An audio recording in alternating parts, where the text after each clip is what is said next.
Pada bab ini kita akan membahas tentang penguat operasional atau yang dikenal atau disingkat dengan OPM atau Operational Amplifier.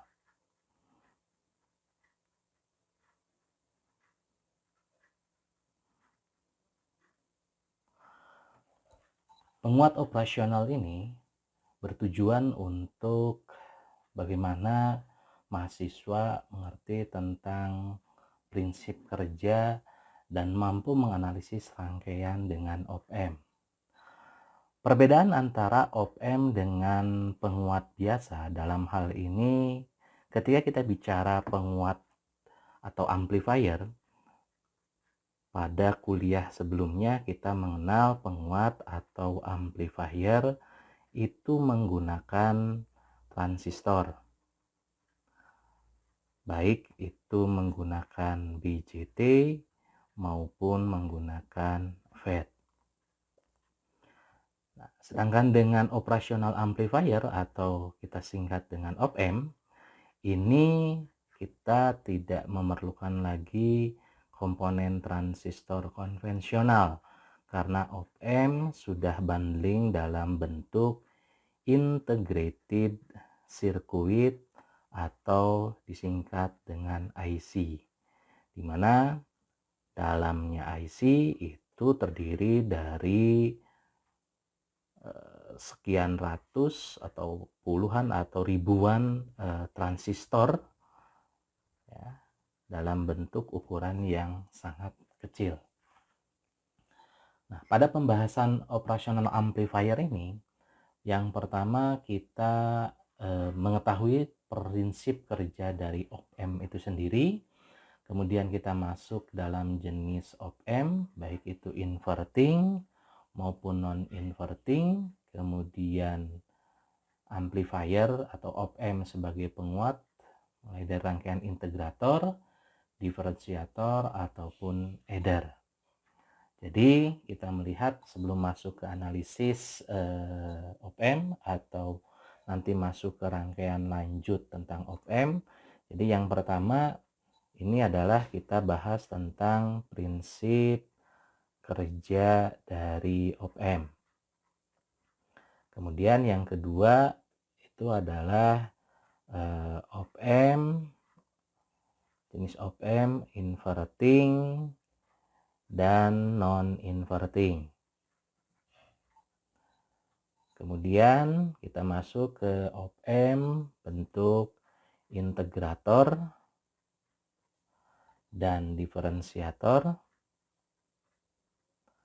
Selanjutnya nanti kita akan masuk ke rangkaian adder dan subtraktor. Sebelum kita masuk ke rangkaian lanjut atau aplikasi yang lain tentang OPM.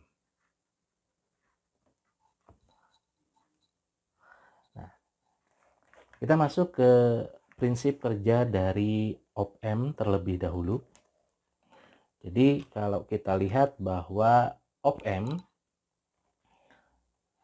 atau disingkat dengan atau singkatan dari operational amplifier, penguat operasional, OPM adalah sebuah perangkat, suatu komponen di mana ini berupa sebuah integrated circuit atau IC, di mana bagian output OPM ini biasanya dikendalikan dengan umpan balik negatif karena nilai gainnya yang tinggi.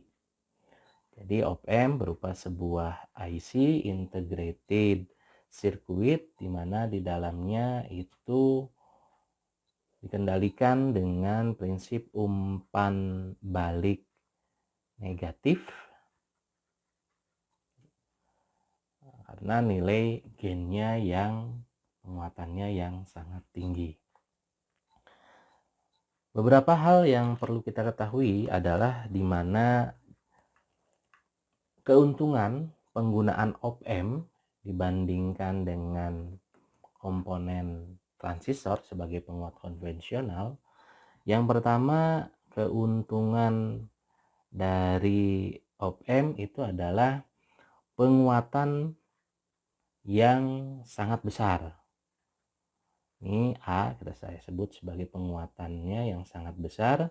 Kemudian berikutnya itu adalah impedansi input yang sangat besar juga, sehingga nanti karena input yang sangat besar, sehingga nanti kita lihat pada sisi inputnya arus bisa kita nyatakan bahwa pembebanan dari arus itu bisa kita sebut sebagai sangat kecil. Kemudian berikutnya, keuntungan berikutnya dalam penggunaan op-amp adalah impedansi output yang sangat kecil. Ini impedansi input yang sangat kecil ini nanti efek pembebanan pada sisi output itu relatif lebih kecil, sehingga impedansi outputnya nanti tidak akan sangat berpengaruh terhadap impedansi input komponen yang lainnya. Kemudian kemampuan interval frekuensi atau bandwidth-nya ini juga sangat lebar dibandingkan dengan bandwidth menggunakan transistor. Nah, ini adalah beberapa keuntungan yang dipergunakan kalau kita menggunakan op-amp. Nah, kemudian beberapa penggunaan atau aplikasi sederhana dari op-amp, kegunaannya itu yaitu sebagai penguat, tentunya sebagai penguat, baik itu inverting. Penguat inverting disebut inverting karena membalik fasa sinyal input, sedangkan penguat non-inverting itu adalah fasa output sinyal itu sama dengan fasa sinyal inputnya. Kemudian aplikasi berikutnya ini sebagai komputer analog atau operasi aritmatika sederhana.